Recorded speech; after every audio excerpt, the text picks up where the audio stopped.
Praise the Lord. आप सबको जय मसीह की। ये पवित्र शास्त्र बाइबल है। बहुत से लोगों को लगता है कि बाइबल पढ़ के उनका धर्म परिवर्तन हो जाएगा। बहुत से लोग ये भी कहते हैं कि बाइबल का परमेश्वर झूठ है और बाइबल में सब कुछ झूठ है। अगर ऐसा ही है तो क्यों जो पहले आदम को श्राप दिए गए वो आज तक हर इंसान फेस कर रहा है?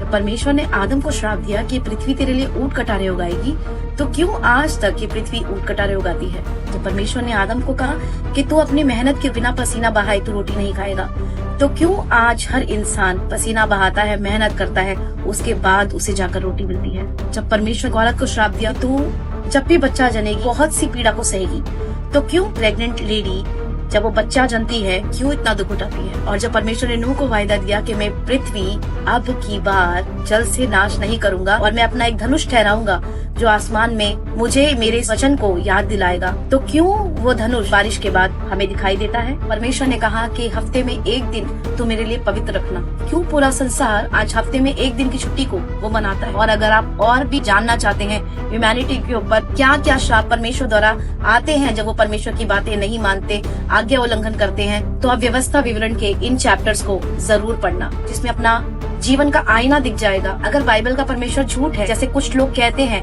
जिनकी बुद्धि शैतान ने घुमाई है, जिनके अंदर कचरा डाला गया है, जिनके पास अपनी बुद्धि नहीं लेकिन किसी और की बुद्धि पर चलते हैं, अगर आप बाइबल के परमेश्वर को जानते ही नहीं, उसको मानते ही नहीं, उसकी बातों को नहीं मानते, और अगर वो आपके लिए झूठा है, तो उसके दिए हुए श्राप आज आप भी क्यों भोग रहे हो?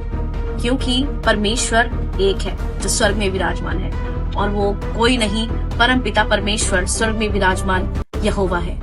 यहोवा परमेश्वर है, और वही है जिसने पूरी दुनिया को बनाया, पूरे संसार को बनाया।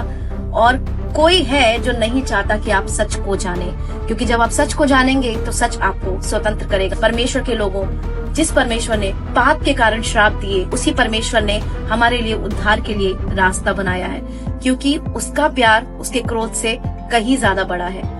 और परमेश्वर चाहते हैं कि आप उसके बेटे प्रभु यीशु मसीह के पास आकर उसके लहू से धोए जाकर परमेश्वर के साथ उसके स्वर्ग राज्य में प्रवेश करें। आप जानते हैं एक इंसान के ऊपर कितनी पीढ़ियों के श्राप होते हैं, और कितनी पीढ़ियों के श्रापों को वो अपने लहू में लेकर पैदा होता है, जिन श्रापों से कोई भी नहीं छुड़ा सकता। इन्हीं श्रापों से छुड़ाने के लिए परमेश्वर ने हमें यीशु मसीह को दिया। जब हम यीशु के नाम से अपने पापों को धोते हैं, जो पीढ़ी पीढ़ी के बंधन हमारे ऊपर पड़े होते हैं वो सब छूट जाते हैं। परमेश्वर आपको आशीष दे और परमेश्वर के सच्चे प्रेम को आप जानने पाए। आप सबको जय मसीह की। God bless you all.